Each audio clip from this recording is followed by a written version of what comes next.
Hello दोस्तों, कैसे आप सब दोस्तों। उम्मीद है आप लोग सभी सही होंगे, सेफ होंगे। दोस्तों आज बात कर लेते हैं कि जो पार्टियां होती है वो बीजेपी हो, कांग्रेस हो, हमारी पार्टी हो, बसपा हो, कोई सी भी हो, वो रोजगार के बारे में क्या बात करते हैं। जो रोजगार मांगने जाते हैं क्या उसकी सुनते हैं या नहीं सुनते हैं। आपको मैं एक एग्जाम्पल बताना चाहूंगा। सन 2017 से 2019 के बीच बीजेपी सरकार यानी कि सेंट्रल गवर्नमेंट ने एक कोर्स कराया था NIS-DLED।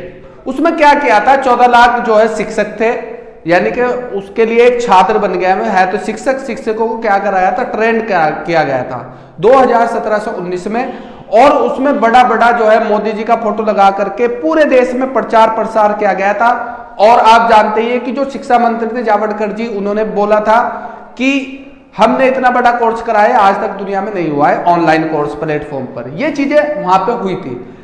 अब देखिएगा, मैं आपको बता देता हूं कि जब रोजगार की बात आती है तो देश में क्या होता है क्या नहीं, हमारे राज्य में उत्तराखंड में क्या होता है क्या नहीं, वो चीजें समझना, वो समझाता हूं आपको। इन्होंने कोर्स करवाया, लेकिन जब नौकरी देने की बारी आई 2019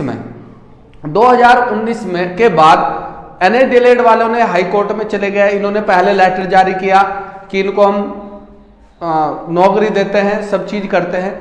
हाई कोर्ट में भी केस जीत गए NIS-DLED वाले। लेकिन उसके बाद जो राज्य सरकार है, बीजेपी सरकार, यानी कि अब धामी सरकार आप उसको बोल सकते हो, वो दूसरे पक्ष के साथ मिलकर के BED के साथ मिलकर के सुप्रीम कोर्ट में गई, वहां पे वकील खड़ा किया। आज जो कोर्स मोदी के जी के नाम पर ये वोट लेते हैं, बटोरते हैं, आज उसी कोर्स को इन्होंने इनवैलिड किया। आपको पता है, मैंने पहले वीडियो बनाई है, लेकिन अब फिर बता रहा हूं आपको क्या होता है। अब सुनिएगा, इनकी पूरी कहानी सुनिएगा। जितने भी नेता होते हैं पार्टी के, बीजेपी पार्टी के, इसमें क्या हुआ, जो शिक्षा मंत्री थे सबसे पहले, इससे पहले जो अभी है उससे पहले, ठीक है, आप जानते ही हो उनको, उनके पास जाते थे तो टरका देते थे। गए कोई भी बात करने के लिए, बात नहीं सुनते थे, कहां से आ गए, कैसे आ गए। अब वो शिक्षा मंत्री के पद से हट गए हैं, आपको पता ही है। फिर दूसरे जो शिक्षा मंत्री आए वो उनके भी गुरु निकले। उन्होंने क्या किया, जो भी रोजगार मांगने जा रहा है कि सर ये देखिए आपने कोर्स कराया है, आपकी सरकार ने कराया है, तो आप इसका विरोध क्यों कर रहे हैं। सब चीजें होती थी, लेकिन रोजगार के नाम पर 0/0 ये सब चीजें हैं। अब जितने भी आप देख सकते हो, सांसद थे रमेश पोखरियाल जी, आज भी उनका ट्वीट आप देख सकते हो। उन्होंने ट्वीट किया था कि हमने NIS-DLED को मान्य कर दिया है पटना हाई कोर्ट के बेसिस पे, ये सब चीजें। अब ये कहीं भी जॉब कर सकते हैं, मोदी जी का इश्तेहार पढ़ोगे, सब चीजें उसमें आप पढ़ सकते हो। लेकिन उसकी हकीकत आज देखोगे, 14 लाख जो शिक्षक, गरीब शिक्षक है, इनकी बात कोई सुनने वाला नहीं है। किसी के भी पास चले जाओ, आप कांग्रेस के पास जाओगे वो भी नहीं सुनेगी। वो कांग्रेस वाले जो है किसी भी बड़े नेता को कहते थे, NIS-DLED के जो शिक्षक थे, कि सर हमारा मुद्दा उठाइएगा, मुद्दा नहीं उठाते थे।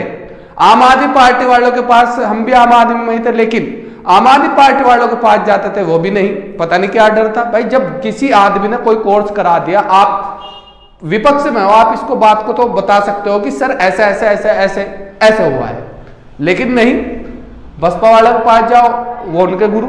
तो सब जो है एक थाली के चट्टे होते, जो भी आता है, जो भी उसके अंदर आता है सरकार के अंदर मंत्री पद पर या कुछ भी, वो किसी की नहीं सुनते। पहले आपको बड़े बड़े जो हमारे शिक्षक है, हमारे साथ जो संगठन से भी जुड़े हैं, बड़े बड़े संगठन से, उन तक की नहीं सुनते हैं लोग। जब पद पर आ जाता है इन्हें घमंड हो जाता है कि बस तुम ही हो।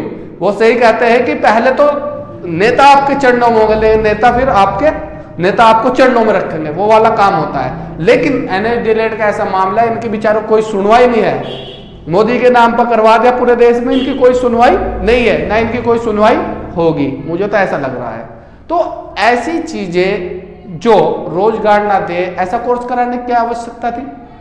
ये जो है हमारा सवाल है स्टेट गवर्नमेंट से भी, मतलब गवर्नमेंट, सेंट्रल गवर्नमेंट से, जिन्होंने कोर्स कराया है, सब चीजें कराई है, उनकी कोई दायित्व नहीं बनता है, कुछ नहीं बनता है। अभी एक शिक्षा मंत्री अभी उड़ीसा से बने हैं गवर्नमेंट में, सेंट्रल गवर्नमेंट, उनके पास गए, कोर्स उन्हीं का कराया हुआ।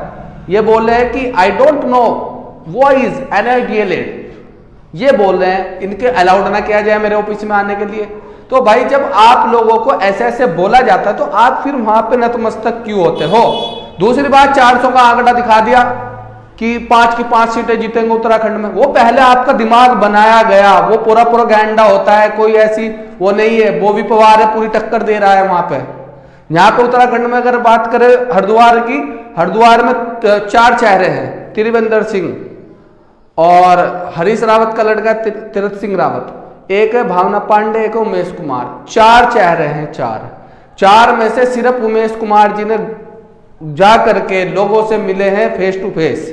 अगर ऐसे आदमी को वोटिंग देने का तो बेकार है, काम करने वाला बंदा है, तो ऐसे आदमी को वोट दीजिए ना जो आपके बीच में रहता है। तो दोस्तों मेरी यही बात थी कि जो NIDLED वाले हैं उनका मुद्दा सुना जाए, उनका मुद्दा सुना जाए। इस पर संज्ञान लेना चाहिए प्रधानमंत्री जी को। कोई भी विपक्ष का नेता हो, कोई नहीं सुनता इनके NIDLED वालों की। जो इन्होंने किया है बेचारों ने, 14 लाख शिक्षक थे, इनका पूरे ही तरीके से गलत यूज किया गया है। मैं आपको बता देता हूँ, पैसा कमाया गया है इनसे अरबों खरबों रुपए, बस बात खत्म। और आगे इस किसी की कोई जिम्मेदारी नहीं है। ये कहते हैं मोदी की गारंटी योजना थी भाई, ये भी देख लेना आप, इसका पढ़ना ना, दिखा देता हूँ। Thank you.